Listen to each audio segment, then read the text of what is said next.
Now let's dive deep into this big LGBT story for today. I'm Larry Farver, and let's queer up drag culture.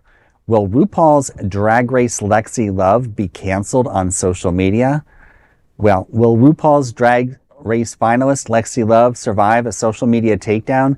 That's the question fans are asking as the Queen faces mounting copyright claims over her stage name. An actor, producer, and self-described AI architect and sustainable fashion entrepreneur, also named Lexi Love, is accusing the Drag Race star of infringing on her federally registered trademark.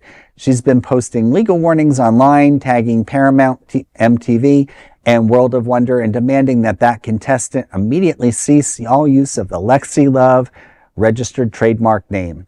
The trademark holder wrote on Twitter, quote, "Taking my name and using it without consent, you are erasing my 2-year decade legacy and identity, actions that directly contradict the values of consent, authenticity, and respect that LGBTQ plus and marginalized communities champion for. Immediately cease all use of the Lexi Love trademark name." For the Drag Race star, the fight is personal. In a statement shared with Out, she said, quote, "I've been using Lexi Love since 2009. She was apparently being tagged as me, which is how she discovered me.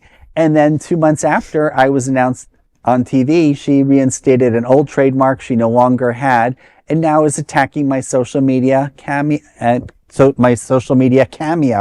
and streaming music," end quote. She revealed that venues have already canceled her shows and music has been pulled from Spotify and Apple. Still, she remains hopeful. Quote, "At least at this point, I'm considering and more likely having a name me contest or something like that so I can keep as much of my brand and social media intact before she ruins everything that I've worked for and erase me off social media," end quote. As the Queen heads on tour in Australia, fans are left wondering, will Lexi Love be able to hold on to her name, or will social media platforms erase her drag legacy? Well, I think there's an opportunity here, and it's up to Lexi Love, the drag queen, how she wants to go. But I think she's off to a good start talking about maybe having a name that contest. I think, drag performers often poke fun at themselves. She can make this into a whole new part of her career, and I would encourage her to do that. Well, I think the obvious, at least to me, I'm entering the contest here for the naming. Just change the spelling of love. Yeah. If you spell it L-U-V, you will still have Lexi Love. It will still sound the same. 100%. It'll just be spelled different. Or change how Lexi's written. Right. You know what I mean? I mean, either way, it would still be, because some people were saying put Lexi Love Q, right? Like for Queen. Right. But I mean, your way, you still get the same pronunciation. You're still change the I to a Y and change the OVE to UV, and you've solved the problem. Yeah. But here's the thing. Believe me, if the two were in the same room, no one would confuse one for the other. These are very different appearances. Okay, but the Lexi Love that's saying that Lexi Love is using their name is a company, or it's a person? It's a person. Well, she's an adult actress.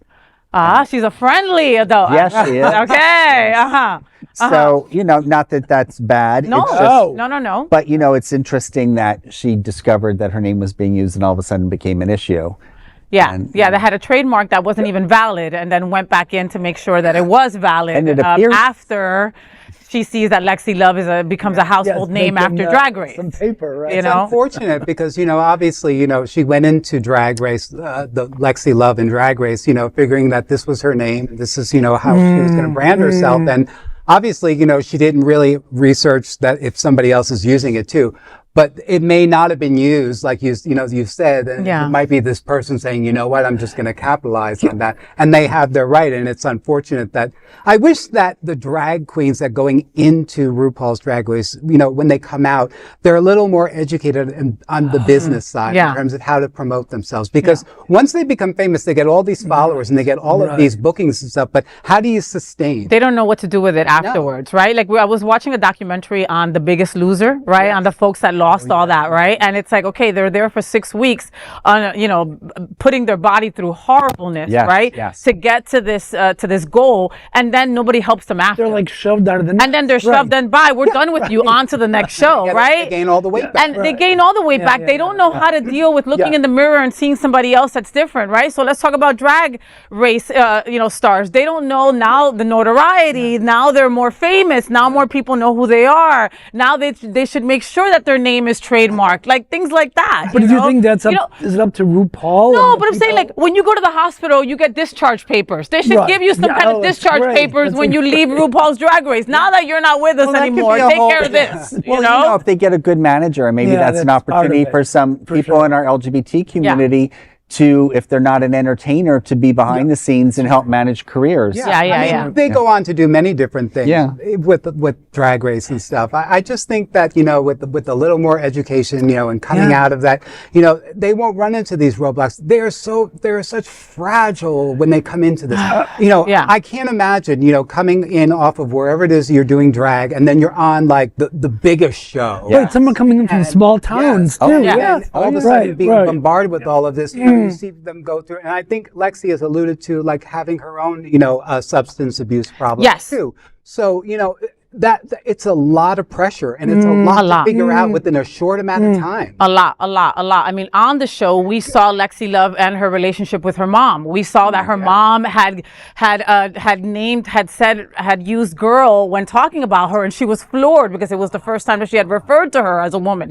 So Lexi went through some serious shit live on TV with us. Yes. That other girls didn't have to, I mean, so look, drag queens have had to reinvent themselves since the beginning of time, all right? That is why we look up to them. That is why they are our foundation and our base, right?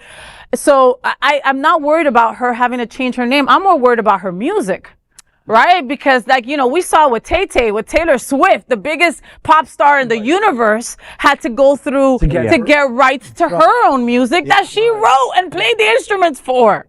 And so, like you said, we need something for these drag queens to make sure that they have something, some kind of something to their... Like a graduation, sort, like saying, here's where you can get this, and this. Hopefully they do that, but I don't know. Well, we'll be watching out for Lexi, and we hope that you get to keep your name, however that is. And that is the big LGBTQ story for today. There is no other queer nonprofit media platform like this in the entire world. Support our LGBTQ stories by subscribing and sharing Queer News Tonight.